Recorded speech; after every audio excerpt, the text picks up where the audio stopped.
Good morning. It's really a pleasure to be with you this morning from my home. This is an unusual time, and I'm disappointed that I wasn't able to come and gather with you in the gym and talk about some issues this summer like we have the last couple of summers.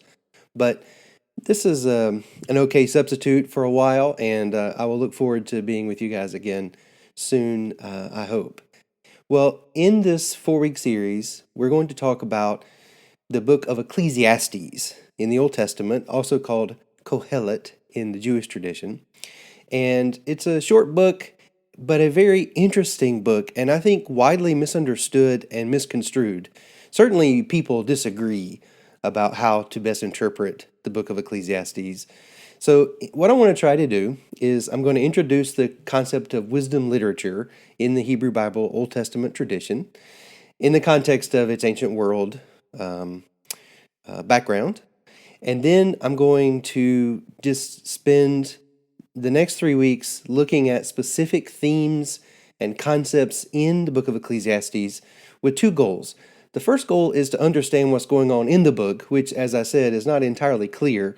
It's a slippery book and it has unusual terminology, and he has a style, a rhetorical style, where he seems to be going back and forth and saying the opposite thing over and over again on the same questions. And so it's fun. It's a challenge, but I think it's a lot of fun. The second purpose and the second question that I want to get at when we look at Ecclesiastes is, what does it mean for us? Why does it matter? How is it important? And I'm going to argue, perhaps surprisingly, that the book of Ecclesiastes is one of the most important and helpful books that we can read, especially right now in the middle of all of these uncertain times. Because Ecclesiastes is written in the context of uncertainty. It is about uncertainty. It is about the question of how can we live?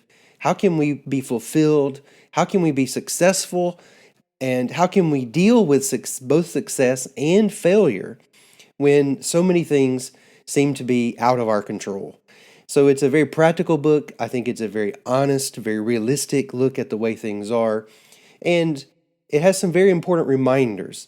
Now, this book doesn't tell the whole story, it doesn't have all the answers, but I do believe that it has a very particular contribution to the question that we struggle with these days, which is not only what are we doing and what should we do, but why should we do those things and why do those things matter? And what is the true significance and purpose and joy and fulfillment and fullness that God hopes that we as God's children can experience in this life that we are living here together on the planet. So again, in a few minutes, the next few minutes, I'm going to introduce the concept of wisdom literature and the notion of wisdom, setting up the book of Ecclesiastes. And then in the sessions to follow, we'll be looking at more detail in the very specific arguments within the book of Ecclesiastes. And I look forward to spending this time virtually with you.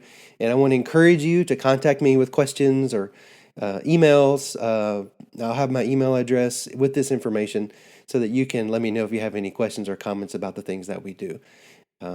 So first, let's just jump right in. Instead of getting right into Ecclesiastes, though, let's start in the book of Proverbs. I have pulled up here Proverbs chapter 1. Now, I want to just notice here where it says the Proverbs of Solomon, son of David, king of Israel. I'm going to come back to that next week. And scholars have lots of discussions about Solomon and the nature of Solomon and the history of Solomon with regard to the wisdom literature. Even in the Proverbs themselves, there are plenty of references to other people who are involved in the collection of wisdom literature. And so I want to emphasize that the wisdom tradition in the Bible and in the ancient Near East in general is a collective enterprise. It's not the work of just one person. Solomon is associated with wisdom in the same way that Moses is associated with law, David is associated with the Psalms, and these become general associations rather than clear evidence of authorship. But that's not really essential to the point that I want to make in today's class. The question that I want to ask, and this is one that's usually a lot more interesting to talk about in person when I can hear your stories, but the first question we have to ask is, what is wisdom? Meaning, what qualities make up wisdom? What does wisdom consist of? And also, where does wisdom come from? How do we get wisdom? Sometimes we think about wisdom as innate quality, as a kind of gift, as a kind of special talent possessed by certain individuals. And so we all, I'm sure, have people that we know that we identify as wise people who have a gift of insight, or they can hear your problem or hear your situation and just give you that little bit of perspective, that little bit of wisdom, insight that will help you understand what's going on and how you should respond to that situation. When I ask my students about this, they often will say their parents or their grandparents, or maybe they have a friend or a youth pastor or someone who that they trust, that they feel like has a lot of wisdom. And so in that sense, wisdom is something that is held by an individual in the same way that somebody might be more or less intelligent or more or less compassionate or more or less talented athletically. Like that wisdom is a kind of a talent in a way. Certain people are endowed with it. Now, in the ancient world, that is not how they understood wisdom. Wisdom is not something held by only a few people or something that is a mysterious quality of an individual. Rather, they understood wisdom to be a skill. It is something that you can learn, something that you can study and master and then employ, then apply to particular situations to realize its benefits. In a way, it is a body of knowledge that the older generation can teach the younger generation so that the younger generation will then be successful in life. Again, when I'm talking to my students, I'll often ask them, how many of you had your parents tell you, don't touch the hot stove? And they all raise their hand. And I'll say, well, how many of you touch the hot stove anyway? And a significant number of them, especially the young men, seemingly, will raise their hand. Yeah, I touched it. And when I ask them why, they will often say, well, I'm the kind of person I need to see for myself.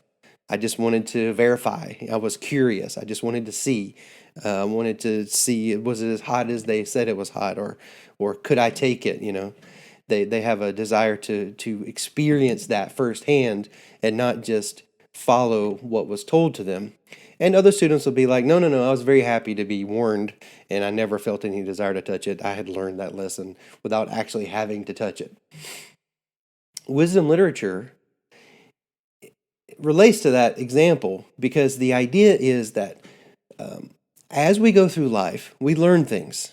And as parents and grandparents, you know this, you go through life and you learn things, often the hard way, through hard experience. And wisdom literature is the collected body of knowledge, of experience that people have gathered based on lifetimes of living through times, hard times and good times. And these things are collected and then presented in a kind of pedagogical way. They're presented, they are taught to the next generation for a very simple purpose, which is to say, if the students can master the wisdom literature, if the students can master this body of knowledge, then the hope is, and it is quite a hope, the hope is that they will then be able to learn those lessons without having to go through all of the experiences. So if you have done something that has caused you pain, let's say something simple like touching a hot stove, or something more significant involving a job or a relationship, you've learned a hard lesson the hard way. If you can teach your children that lesson, might it be that they would not have to go through that same pain to learn that lesson and then therefore achieve success, avoid pitfalls, prosper in a way so that they don't have to work through those difficult situations? In that way, the wisdom tradition is incredibly optimistic. Indeed, I think all of all educators, all education, all teaching is tremendously optimistic meaning that teachers, and I consider myself a teacher, we assume, we hope, we base all of our efforts on this idea that people can learn, that people can absorb something that they have read, something that they have heard, something they have gained through conversation, and that it can actually sink in and make a difference so that when they go out into the world, they are able to apply those lessons and they will be more successful because they applied those lessons. That's the fundamental optimism of teaching, of education. And the wisdom tradition in the Bible and in the ancient Near East in general has that essential optimism. So here in Proverbs, for example, it says there's some key terms here that I wanted to call to your attention: wisdom, instruction, insight, wise dealing, righteousness, justice, equity, shrewdness, knowledge, prudence, skill. The point I want to make is that wisdom is a skill. It's something you acquire. It's something you learn. It's similar to learning how to sail a ship. There's sails and ropes and the rudder, and you have to read the wind and the sea currents and know all the angles and the knots and the navigation. Think about how much skill and knowledge is required to know how to sail an old style, masted vessel. Well, the way you learned to sail a masted vessel was by sailing on the ship and absorbing that skill, learning those skills, and then being able to, once you are a master, to apply them in shifting circumstances. That's wisdom. Another important element here is justice, equity, shrewdness, prudence, this idea of moderation, this idea of balance, this idea of equity, meaning things are where they need to be. Things are in their proper proportion, in their proper balance. Balance, I think, is the word that's powerful here. We think of shrewdness sometimes as kind of a negative quality, to say somebody's shrewd, but here it's being used as a positive quality. It's the idea of being careful, of being aware of the situation you're getting into, of knowing what it is that you're facing and having the insight and the skills and the perception you need to be successful in a difficult situation. If you combine that with prudence or moderation, then they say you can be very successful.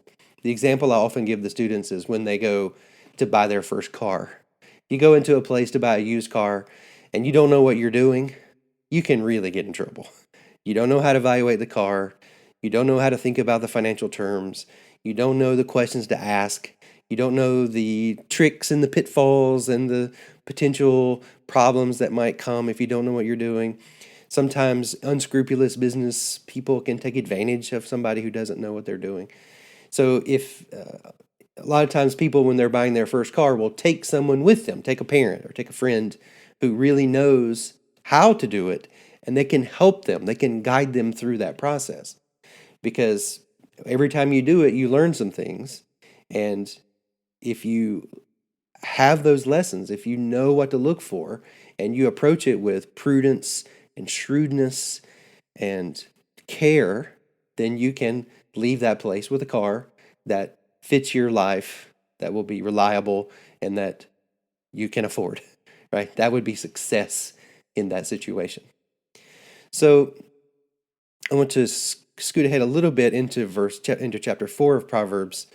This is one of my favorite verses in Proverbs where he says this: the beginning of wisdom is this. All right, tell me, what is the beginning of wisdom? Get wisdom. What? Whatever else you get insight. The beginning of wisdom is this: get wisdom. I think what that means is that the search for wisdom, the desire for wisdom, is wisdom. To look for wisdom is to be wise, to have wisdom. Now, it's not complete. That's not all that you require. But the beginning of wisdom, the core requirement for being wise, is the desire for wisdom.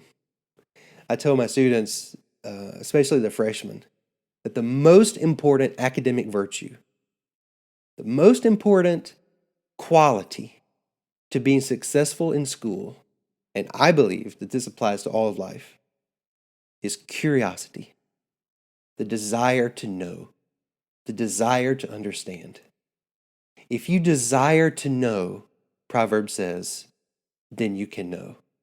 If you desire to understand, then you can understand. The thing that separates the wise from the foolish, fundamentally, is the desire for wisdom. And those who are foolish are those who have turned their backs on wisdom. Wisdom is not something at the top of a mountain. There's the old cartoon that shows up in the Atlantic or in the New Yorker where the wise man is in the cave at the top of the mountain and the poor man has climbed all the way up the mountain to ask his question of the great sage up in the sky, right? There's this image of wisdom as this elite, lofty perch, and only the very rare, only the few can reach that high. That is not the image of wisdom in Proverbs. Here, wisdom is available to everyone who looks for it. In fact, to look for it is to have it. In chapter 8, it describes wisdom as a woman standing in the middle of the town, in the middle of the square, and she is calling out to everyone, making herself available. Anybody who wants to find wisdom can find it. That's the argument in this book. Now, what is the effect? Why does it matter? What happens? According to Proverbs, life works in a certain way. Now, I have the strong memories of my grandfather telling me this in a very kind of sarcastic way, in his way, which was that the world is the way it is. The world works like it works. And if you want to be successful, then you first have to understand how the world is, how the world works, and then adapt yourself. You have to moderate your actions and make choices according to how the world really is. Now, he didn't use that kind of academic language, being basically a farmer, but his essential insight was true, which is that, look, this world is the way it is, and it doesn't do any good to be sad about that or frustrated about that. What you have to do is get on with it. That was his basic idea. And that's the idea in Proverbs, which is, look, the world is the way it is, and if you follow these precepts of wisdom, if you do the things that I have laid out for you, then you will be successful. Proverbs, this is the father talking to the child. This is the metaphor being used in Proverbs. The father says, I have taught you the way of wisdom. I have led you in the paths of uprightness, of correctness. When you walk, your step will not be hampered. And if you run, you will not stumble. Meaning that if you keep your precepts of wisdom in mind and apply them, if you have become wise, if you follow the traditions of wisdom, then you will be successful. In chapter 10, and you can go all the way from 10 to the end of the book and just flip through and find these. But the ideas in the Proverbs, over and over again, is the idea that wisdom leads to success, wisdom leads to prosperity, to health, to wealth, to well-being, whereas foolishness, turning your back on wisdom, leads to pain, leads to poverty, leads to suffering, leads to death, broken families. Right? The word we might use is stark. There's a very stark worldview, black and white. There's the good way, which leads to success, and then there's the foolish way that leads to failure. So see here the contrast between a wise child makes a father glad, a foolish child is a mother's grief. The balance here between those two sides, the black and the white. Treasures gained by wickedness do not profit. Righteousness delivers from death. So righteousness leads to success. Wickedness leads to failure. The Lord does not let the righteous go hungry, but he thwarts the craving of the wicked. A slack hand causes poverty, but the hand of the diligent makes rich. The Lord does not let the righteous go hungry. So not only is Proverbs very practical, it's very optimistic about the ability of people to learn and to do the right thing, it is also very optimistic about the world, that wisdom leads to success in a way that is very predictable. The Lord does not let the righteous go hungry. Now, let me ask you this question. Is that true? Is it true that the righteous never go hungry? Well, no, it's not true in an absolute sense. Are the wicked always thwarted? No. Look around you. There are wicked people prospering in every corner of the world, in every walk of life. So it raises the question, what is the connection between Proverbs and the black and white, stark, optimistic view of Proverbs, which says that wisdom leads to success and that foolishness leads to failure? What is the connection between that and the world, the real life? It doesn't make any sense necessarily. And in fact, Ecclesiastes, then, is a challenge to the perspective in Proverbs. Ecclesiastes says, we don't know, in fact, that righteousness and wisdom lead to success. In fact, if we look around, what we find is that there are righteous people who are hungry, and there are wicked people who prosper. So how can we come to grips with that reality?